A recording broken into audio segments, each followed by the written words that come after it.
always travels with his royal coachman. Oh, yeah. Hey, Sorry, we were out on the road. what you watching? Saw His Highness as he was telling his coach.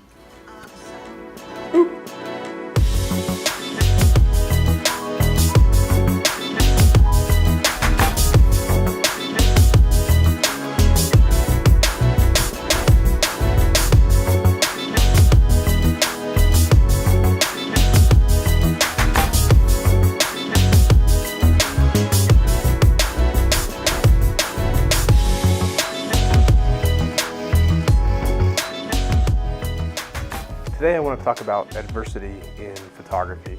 One of the comments that I get a lot, or I hear a lot, is, man, I wish I could take photos like you take photos, or I wish I could take photos as good as yours. And every time I hear that, I kind of cringe a little bit. You see, it's frustrating because behind that comment there's kind of an implied disregard for the amount of failures and hard work that went into the photos that you see. Well, today I want to pull the curtain back a little bit and talk about some of the adversity and the failures that I've had that have made me into the photographer that I am today. Last year in December of 2016, I had an assignment down in Moab, Utah, and there wasn't really any time during the day to do any personal work, but I knew I really wanted to go out and photograph Delicate Arch. It's a famous arch in Moab, Utah. It's the arch that's on Utah license plates. And so I knew I needed to make time to go photograph this arch, and the only time that I had was going to be after dark, after sunset. So I did some planning and I looked up the trailhead for Delicate Arch and decided to do it. My family was down there with me, but my wife had our 4 kids, and so she was not going to be able to go on this hike with me in the middle of the night with the 4 kids. And so she stayed in the hotel room and I went to the trailhead and then started this hike. And I remember I was bundled up warm. I thought I was pretty prepared. I had a flashlight and my cell phone, but of course there was no cell phone service, and so I didn't really have GPS. And I remember as I started down the trail, it was pretty easy going at first. You could see the trail, it was clearly marked. But that trail, in the winter, there's quite a bit of snow, and also there are parts of the trail that are just sheer rock. You can't see any actual trail or footprint. And so there's portions of the trail that are marked with cairns. These are piles of rocks that mark the trail. And it was with these cairns that I could kind of make my way along the trail. I remember it came to a point where I got to one of these cairns and I could not make out where the next trail marker was. And it was cold at this point. Again, I had no cell phone service and I didn't know which way to go. I didn't know exactly where the trail went. I kind of had a general idea, but it was one of those times where I really wanted this photo of Delicate Arch, but adversity was there in my way, and I almost turned around. I was so close to just giving up and turning around and saying, forget it, this isn't worth it. And in that moment, I said, you know what, we're going to push through. I may not even get a good photo, but I'm going to push through. I'm going to take a step out into the dark and see if I can't find the next trail marker. But I continued on, and I continued on trudging through the cold and the dark, and eventually I noticed another trail marker. And I was like, yes, I know where the trail is. And eventually I made it the 1.5 miles to the top of this trail and turned the corner. And if you've ever been to this hike, you turn this corner and there's this large bowl with Delicate Arch sitting on top of this bowl. And I could barely see it. The moon was kind of a partial moon that night, and with my own eyes, I could just barely make out the arch. And I just remember being kind of disappointed. It was like, wow, I put in all this effort, and I'm not even going to be able to see the arch really.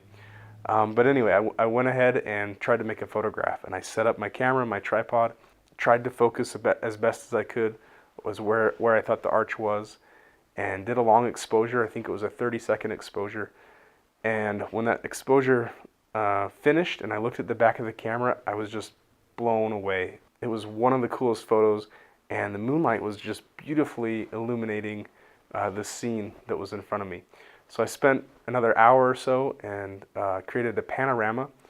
And to this day, this panorama is probably one of my favorite. I don't know if it's the best photo ever. I don't know if other people like the photo, But for me, it's one of my favorite photos because it represents overcoming adversity and stepping through your challenges and pushing through and becoming a better photographer because you're willing to try new things, get out of your comfort zone, and keep pushing through. I've got another quick story about adversity. So a couple weeks ago, a couple of my friends, it was Roger Sondrup and Josh Packer and Spencer Trejo, we were going to head to Teton National Park, which is about a 2-hour drive from where we live in Idaho. And we wanted to go and photograph in the park and take some sunrise shots. So we got up really early, and I was driving my Yukon, and we got in the Yukon, and it was one of the coldest mornings that we've had this winter in southeast Idaho. I think it was like negative 25 degrees as we left Idaho Falls. And we got up to Swan Valley. We wanted to make a quick stop and photograph this homestead. And we got out of the car, and we were all bundled up, and just freezing cold with the wind chill. I think it must have been a negative 30, 35. I remember Josh scrambled out and the other guys scrambled out, and we were freezing, but we set up our tripods and we were trying to make some good exposures of this abandoned structure. I remember putting my tripod down in the snow and taking my glove off to hit the shutter button, and just my hand was just freezing cold and almost hurting because of how cold it was, and just the frustration of trying to make a good photograph in that situation. Well, I remember I couldn't take it anymore, and I pulled up my tripod and walked back to the car. And as I was putting my tripod away, I was looking at the base of my Manfrotto tripod, and the 3 rubber feet that go in the ends of the tubes of the tripod. It was so cold out there that they froze and shriveled and had fallen out. I had lost the rubber feet to this tripod. And I was just like, oh, this day is not starting out very well. I didn't feel like I had gotten a good exposure, and now I've lost gear, and we'll see how it goes. But anyway, Josh Packer ended up with this amazing shot with the structure and the drifted snow blowing across and then stars in the background. But we continued on, and we got back in the Yukon, and we started down the road, and suddenly my headlights started to dim a little bit. And I was like, what's going on? Why are my headlights dimming?